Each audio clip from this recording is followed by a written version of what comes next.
సచివాలయ ప్రాంగణంలో తెలంగాణ తల్లి విగ్రహ ఆవిష్కరణ కార్యక్రమానికి మాజీ సీఎం కేసీఆర్ ను ఆహ్వానించనుంది ప్రభుత్వం. ఎర్రవల్లి ఫామ్ హౌస్ కి బయలుదేరిన మంత్రి పొన్నం ప్రభాకర్ తెలంగాణ తల్లి విగ్రహ ఆవిష్కరణకు రావాలని కేసీఆర్ ను ఆహ్వానించనున్నారు.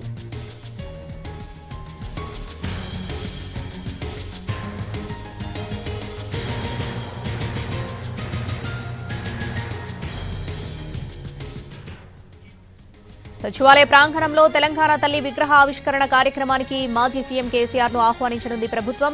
ఎర్రవల్లి ఫామ్ హౌస్ కి బయలుదేరిన మంత్రి పొన్నం ప్రభాకర్ తెలంగాణ తల్లి విగ్రహ ఆవిష్కరణకు రావాలని కేసీఆర్ ను ఆహ్వానించనున్నారు.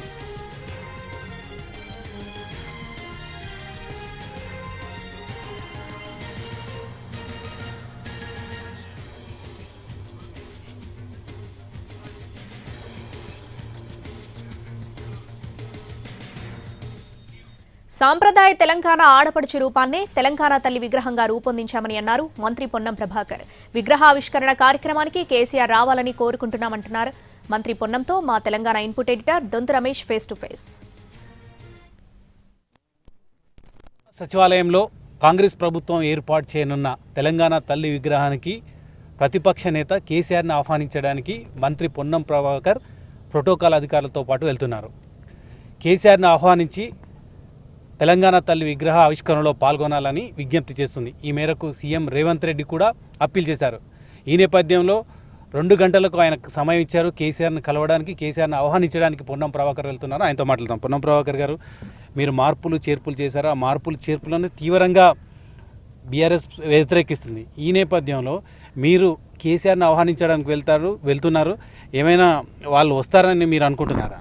రావాలని కోరుకుంటున్నాం, రావాలని ఆకాంక్షిస్తూ ఉన్నాం. సరే, మార్పులు చేర్పులు ఆక్షేపణ ఏమైతే ఆక్షేపణ చెప్పుకునే హక్కు ఉంది. కానీ తెలంగాణ తల్లి విగ్రహము సరే వాళ్ళు రూపొందించినప్పుడు మాకు ఆక్షేపణ ఉండే, మాకు రూపొందించినప్పుడు వాళ్ళకి ఆక్షేపణ ఉండొచ్చు. ఇది ఒక గ్రామీణ ప్రాంతం మహిళ పల్లెటూరులకు సంబంధించినటువంటి ప్రతిరూపంగా ఉండేటువంటి ఒక వ్యవసాయ బిడ్డ అనే విధంగా తీసుకోవడం జరిగింది. మీరు సంపన్న రాష్ట్రం అని చెప్తున్నారు. తెలంగాణ తల్లి విగ్రహానికి వచ్చారికి మాకు పేదరికం ఉట్టిపడే విధంగా తెలంగాణ తల్లి విగ్రహాన్ని చేస్తున్నారు. ఇప్పుడు పేదరికం ఉట్టిపడాలా, నగలేసుకోవాలి. నగలకే పూర్తిగా పేదరికంగా చిన్న బట్టలతోటి గొడవలకు గెలుసు లేకుండా ఏమి లేము. ఆభరణాలు ఇప్పుడు అలంకరణ వేరు, దానికి మిగతా ఇంకా రాజాభరణాలు లెక్క వేరన్నట్టుగా కొంత తేడా ఉన్నది, మీరు గమనించాలి. సరే, ఏదేమైనా వాళ్ళు దే హ్యావ్ ఎవ్రీ రైట్, వాళ్ళ యొక్క ఆలోచన వాళ్ళది. ప్రభుత్వం తరఫున మాత్రం ప్రభుత్వం నిర్ణయించిన ప్రకారంగా ముఖ్యమంత్రి గారు ఆహ్వానించిన దాని ప్రకారంగా ఆహ్వానాన్ని తీసుకొని వారిని ఎవరెవరు వెళ్తున్నారు కేసీఆర్ గారి దగ్గరికి? ఆయన సమయం ఇచ్చారా మీకు, లేదా మీరు వెళ్ళినాక సమయం తీసుకుంటారా? 12 గంటలకు గవర్నర్ గారిని, 12:30కు గౌరవ కేంద్ర మంత్రి కిషన్ రెడ్డి గారిని, దాని తదుపరి 2 గంటలకు ఎర్రవెల్లి ఫామ్ హౌస్లో మాజీ ముఖ్యమంత్రి ప్రతిపక్ష నాయకుడు చంద్రశేఖరరావు గారిని, నేను మా ప్రోటోకాల్ సెక్రటరీ, అదేవిధంగా ప్రోటోకాల్ చైర్మన్ తెలంగాణ ప్రభుత్వానికి సంబంధించిన వేణుగోపాల్ అందరం కలిసి వెళ్తాం. అంటే వ్యూహాత్మకంగా రాజకీయంగా ఉపయోగించుకోవడానికి, అంటే మీరు చేసిన మార్పులకు విపక్షం నుంచి కూడా ఆమోద ముద్ర ఉంది అని చెప్పడానికి కేసీఆర్ని ఇరికించడానికి ఆయన ఆహ్వానిస్తున్నారు. విగ్రహము రూపకల్పన నచ్చడము నచ్చకపోవడం వేరు, కార్యక్రమ ప్రారంభము అనేది వేరు. దానికి సంబంధించి తెలంగాణ తల్లి అనే పదానికి గౌరవంగా అందరూ ఉంటే మంచిదనే ఆలోచనతో కార్యక్రమం. కానీ ఆయన 10 ఏళ్ళు ప్రభుత్వంలో ఉండగా తెలంగాణ తల్లి విగ్రహం అంటే ఇదని చూపించిన కేసీఆర్ ఇప్పుడు మీరు మార్పులు చేర్పులు చెప్తున్నాం, మీరు విపక్ష నేతగా వచ్చి అటెండ్ కమ్మంటే హాజరవుతారా? అది ఎట్లా చూస్తారు? ఇప్పుడు వారు నిర్ణయం, ఆహ్వానం, బాధ్యత. అంటే బీఆర్ఎస్ ప్రభుత్వం వచ్చింది, ఒక తెలంగాణ తల్లి విగ్రహం పెట్టింది, ఒక రాజముద్ర పెట్టింది తెలంగాణకు సంబంధించి, ప్రభుత్వానికి సంబంధించి. ఇప్పుడు మీరు వచ్చారు, మీరు ఆ రాజముద్రను మారుస్తున్నారు, అదేవిధంగా తెలంగాణ తల్లి విగ్రహం మారుతున్నారు. లేకుంటే రేపు బీజేపీ వస్తుంది, బీజేపీ వచ్చిన తర్వాత వాళ్ళొక తెలంగాణ తల్లి విగ్రహం పెడతారు, లేక వాళ్ళొక రాజముద్ర పెట్టుకుంటారు. ఇట్లా ఏ పార్టీ అధికారంలోకి వస్తే అట్లా మార్పులు చేర్పులు చేయడం ఎంతవరకు సమంజసం అంటారు? అట్లా మేమేం మార్చింది లేదు, ప్రజల ఆకాంక్షకు అనుగుణంగా మార్చబడ్డాయి. టీఎస్ నుంచి టీజీ, ప్రజలంతా తెలంగాణ ఉద్యోగంలో టీజీనే రాసుకున్నారు, టీఎస్ని పెట్టలే. అటువంటి కొన్ని తప్ప మేము ఏదో మార్పు చేయాలనే ఆలోచనతో, నియంత్రితంగా పోయే ఆలోచనతో లేము. సో డెఫినెట్లీ డెమోక్రటిక్గా కొంత ప్రజల ఆకాంక్షల మేరకు తీసుకుపోయే ప్రయత్నం చేస్తాం. ప్రజల ఆకాంక్షలు ఏమైనా అంటే మీరు ప్రజాభిప్రాయ సేకరణ చేశారా? ఈ రాజముద్ర మారిస్తే బాగుంటుంది, తెలంగాణ తల్లి విగ్రహం అంటే ఓపెన్గా ఏమైనా పెట్టి మీరు మార్పులు చేర్పులు చేయండి, ఎట్లా ఉండాలని చెప్పాలని మీరు ఏమైనా ప్రజలను అడిగారా? ఉద్యమ సందర్భంగా అనేక సార్లు చూసినాము, ప్రజలు విన్నాము, ప్రజలతోటి కలిసినాము, ప్రజలతోటి డిస్కషన్ల ఒపీనియన్స్ చేసే దాని లోపల దానికి ఏదో అభిప్రాయ సేకరణ చేస్తే మాత్రమే అనేది ఏం అవసరం లేదు. మాకు అటువంటి ఒక ఫీడ్బ్యాక్ ఉంది, దాని ప్రకారం చేసినాం. మీరు ఏడాది పాలనలో ఇచ్చిన హామీలు, ఎన్నికల సమయంలో ఇచ్చిన హామీలు, మీరు ఏడాదిలో పూర్తి చేస్తామని చెప్పిన హామీలు చాలా వరకు నెరవేరలేదు. మీరు ఒక ఉచిత బస్సు తప్ప 2500 ఇవ్వలేదు, పెన్షన్ ఇవ్వలేదు, రైతు భరోసా ఇవ్వలేదు. మీరు 25 నెరవేరలేని చెప్పడం తప్పు. ఎందుకంటే 11 సంవత్సరాల బీజేపీ పరిపాలన, 10 సంవత్సరాల టీఆర్ఎస్ పరిపాలన వాళ్ళు ఇచ్చిన హామీలు ఎన్ని అమలైనాయి. మేము ఇచ్చినటువంటి హామీలలో ఎన్ని హామీలు అమలు చేసినాం? ఉదాహరణకు వాళ్ళు 5 సంవత్సరాల ₹1,00,000 రుణమాఫీ చేయలేకపోయారు. మేము 10 నెలల 2 లక్షల రూపాయలు రుణమాఫీ చేసినాం. విద్యుత్ బకాయిలుంటే మీటర్లు విక్కొచ్చిన పరిస్థితి నుంచి 200 యూనిట్ల ఉచిత విద్యుత్ ఇస్తూ ఉన్నాం. మహిళలందరికీ ఫ్రీగా బస్సు ఇస్తూ ఉన్నాం. ఇలా చూస్తే రోజు 36 లక్షల మంది మహిళలు ఈ రాష్ట్రంలో ఉచితంగా ప్రయాణం చేస్తూ ఉన్నారు. మెస్ ఛార్జీలు వేస్తూ ఉన్నాం. రేపు ఇందిరం ఇల్లు ఇవ్వబోతా ఉన్నాం. ఆరోగ్యశ్రీ కార్డుకు సంబంధించి పెంచినాం. రేషన్ కార్డులు, ఈ విధంగా అనేక కార్యక్రమాలు జరుగుతూ ఉన్నాయి.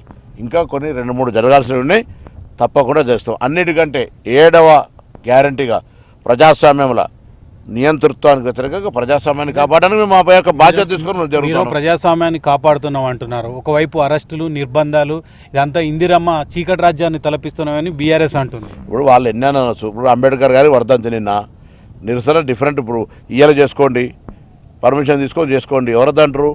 ఇప్పుడు మనము రాజ్యాంగం ఆర్టికల్ 3 ద్వారా తెలంగాణ అంబేద్కర్ గారి స్ఫూర్తిగా ఏర్పడ్డ తెలంగాణ రోజు వారి వర్ధంతి రోజు నిరసన లేదండి, అగౌరవపరిచినట్టు. కాకపోతే నెక్స్ట్ డే ఎనీ డే నిరసన రూపంలో కూడా ప్రజాస్వామ్యంలో భాగం అని చెప్తున్నారు. ఇందిరా చౌకుల ధర్నా చేసుకునే రైట్ ఉంది. పోలీస్ స్టేషన్లో పోయి దాడులు చేస్తున్నాం, లేకపోయేదంటే అధికారుల మీద దాడులు చేస్తున్నాం కూడా చూస్తూ ఊరుకోమంటే అట్లా సాధ్యం కాదు అని చెప్పేటువంటి ప్రయత్నం. కాబట్టి ప్రజాస్వామ్యంలో ప్రజాప్రతినిధిగా, ప్రతిపక్షంగా వ్యవస్థలో ఏ విధమైతే పనిచేయదలుచుకున్నారో ఆ విధంగా రూల్స్ ఉన్నాయి. దాని ప్రకారంగా జరిగితే ఎవరికి అభ్యంతరం లేదు. చట్టం తన చేతుల్లో తీసుకుంటున్నా అన్నప్పుడు దానికి సంబంధించిన ఎగ్జిక్యూషన్ అనేది రిఫ్లెక్ట్ అవుతుంది. మీరు ప్రజాభిప్రాయాన్ని, ప్రజల మనోభావాలను ఆవిష్కరిస్తున్నామని చెప్తున్న కాంగ్రెస్ ప్రభుత్వం ఒక్కొక్కటిగా వెనక్కి తీసుకుంటున్నారు మీరు నిర్ణయాలన్నీ. ఒకసారి లగచెల్ల చూసుకున్నా, దిల్వార్పూర్ చూసుకున్నా, 10th గ్రేడ్కి సంబంధించిన అంశం చూసుకున్నా, మీరు పెడతామనుకున్న ప్రాజెక్టులన్నీ ఒక్కొక్కటి పీచేముడిలాగా వెనక్కి తీసుకుంటున్నారు. ఇది ఎట్లా చూస్తారు? మరి ఏవి తీసుకోలే, వెనక్కి తీసుకోలే, అన్నీ చేస్తాం. సమయము సందర్భం బట్టి కొత్త ఆలోచన శక్తితోటి ప్రజలకు సంబంధించినటువంటి సమన్వయంతో అన్ని ముందుకు పోతాం. ఇక్కడ కూడా ఏది దానికి సంబంధించినటువంటి యూటర్న్ తీసుకునేటువంటి ప్రశ్న లేదు. ఎందుకు ప్రజల్లో ఇంకా అన్రెస్ట్ కనిపిస్తుంది? ఏడాది పాలన అన్రెస్ట్ ఏం లేదండి. ప్రతిపక్షం అనేటువంటిది కొంత మిస్ఇన్ఫర్మేషన్ కమ్యూనికేట్ చేయడం వల్ల జరుగుతోంది. ఇవాళ మీరు చూస్తారు సన్నవడ్ల బోనస్ ఇవ్వకముందే బోనస్ గురించి విమర్శ జరిగింది, లేదా అంతకుముందు దానికి సంబంధించినటువంటి రైతు రుణమాఫీ ఇష్యూ, లేకపోయేదంటే మహిళలకు సంబంధించినటువంటి బస్సు ఇష్యూ. వాళ్ళు ఏదో దుష్ప్రచారం చేస్తూ ఉంటారు. వాస్తవాలు ఇప్పుడు అమలు జరిగిన తర్వాత వాళ్ళకి ఒక అంశం వాళ్ళకి స్పష్టత వచ్చేసింది. మీరు చేసినే చెప్తున్నారు, చెప్పని చెప్తున్నారు. రైతు భరోసా కింద 15,000 ఇస్తున్నారు, వ్యవసాయ కూలీలకు 12,000 ఇస్తున్నారు, మహిళలకు 2,500 ఇస్తామని చెప్పినారు, తులం బంగారం ఇస్తామని చెప్తున్నారు. ఇవన్నీ శాసనసభలో చర్చ చేసి అందరి ఆమోదంతో సంక్రాంతికి ఇస్తామని చెప్పినాం. మీకు ఏడాది పాలన సంతృప్తినిచ్చిందా? ఇంకా ఏమైనా ఇన్కంప్లీటెడ్గా ప్రజలకు చేయలేకపోయామనే బాధ మీకుందా? 100% సంతృప్తినిచ్చింది. తప్పకుండా ఇంకా చేయాల్సింది. ఇప్పుడు జరిగింది నా శాఖ పరంగా 4-5 అంశాలు నాకు నిజంగా చెప్తున్నా. నేను విద్యార్థి నాయకుడికి వచ్చినాం.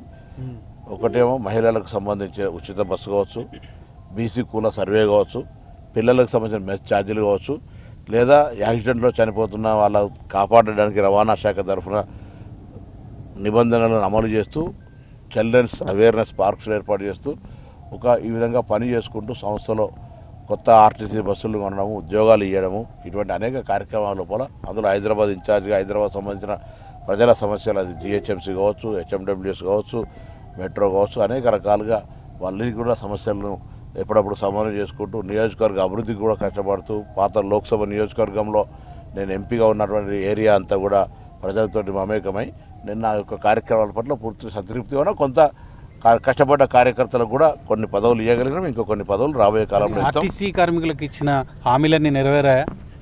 ఆర్టీసీ కార్మికులకు ఇచ్చిన హామీలలో 2 ఇష్యూస్ పెండింగ్ ఉన్నాయి, మిగతా అన్నీ నెరవేర్చినాం. ఒకటి విలీనం, ఒకటి యూనియన్ సంబంధించిన ఇష్యూ గవర్నమెంట్ పర్సుయేషన్ ఉన్నది.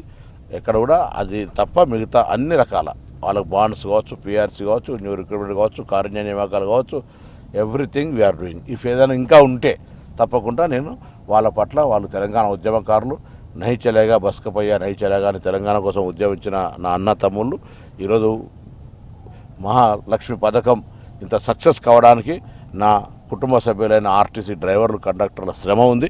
కాబట్టి వాళ్ళ కొరకు ప్రభుత్వం 100% సానుకూలంగా ఉంటుంది. ఓకే, హైదరాబాద్ ఇన్ఛార్జి అని చెప్తున్నారు. మీరు చూస్తే విపరీతమైన ట్రాఫిక్ పెరిగిపోయింది, విజిబుల్ పోలీసింగ్ లేదు, ట్రాఫిక్ సాయంత్రం అయితే కనీసం కాలు తీసి కాలు పెట్టలేని పరిస్థితి ఉంది. హైదరాబాద్లో వెహికల్ మూవ్మెంట్ లేదు, బంపర్ టు బంపర్ ఉందని చెప్తున్నారు. ఈ ట్రాఫిక్ నియంత్రణకు మీరు కాంగ్రెస్ ప్రభుత్వం తరఫున ఎటువంటి చర్యలు తీసుకోబోతున్నారు? మెట్రో ఎక్స్పాన్షన్ ప్లాన్ చేస్తూ ఉన్నాం. దాని తర్వాత వీలైనంత వరకు వాహనాల సంఖ్య పరిమితి చేయాలని ప్రయత్నం చేస్తున్నాం. పబ్లిక్ ట్రాన్స్పోర్ట్ సిస్టమ్ కొరకు ఎలక్ట్రికల్ వెహికల్స్ హైదరాబాద్ అంతా కూడా అన్ని రకాల కేటగిరీలో పెట్టేటువంటి ప్రయత్నం చేస్తూ ఉన్నాం. దానివల్ల ఏమిటంటే పబ్లిక్ ట్రాన్స్పోర్ట్ సిస్టమ్ యూటిలైజేషన్కి వస్తే ఇవంతా కూడా పర్సనల్ ట్రాఫిక్ తక్కువవుతుంది. అదేవిధంగా ట్రాఫిక్ సెన్స్ను కంపల్సరీ వినియోగం చేసినట్టయితే, ఉపయోగించినట్టయితే కొంత నిబంధనలు పాటిస్తే ప్రజలకు ఇబ్బంది కలగకుండా ఉంటుంది.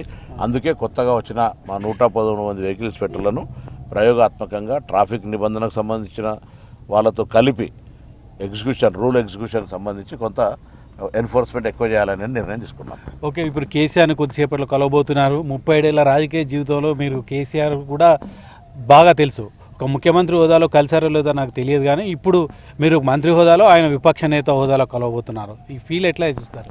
తప్పకుండా వారు కూడా ఒక తెలంగాణ ఉద్యమానికి సంబంధించినటువంటి క్రియాశీలక పాత్ర పోషించినారు. మేమందరం కూడా పార్లమెంట్ సభ్యుడిగా నేను తెలంగాణ మా సహచర ఎంపీలు అందరితోటి మేము కూడా అందరం తెలంగాణ కోసం ఇవాళ సోనియా గాంధీ గారి దయతోటి మా అందరి పోరాటంతో వచ్చింది.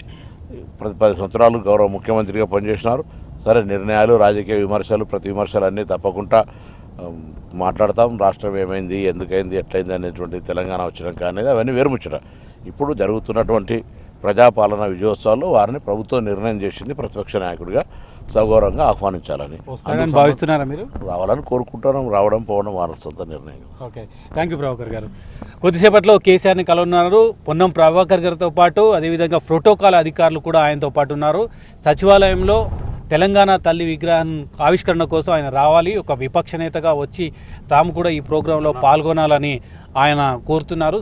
కేసీఆర్ వస్తారా లేదా మొత్తానికైతే ఆహ్వానించడానికి భారీ ఎత్తున ప్రభుత్వ అధికారులు, ప్రోటోకాల్ బృందంతో పొన్నం ప్రభాకర్ కొద్దిసేపట్లో కేసీఆర్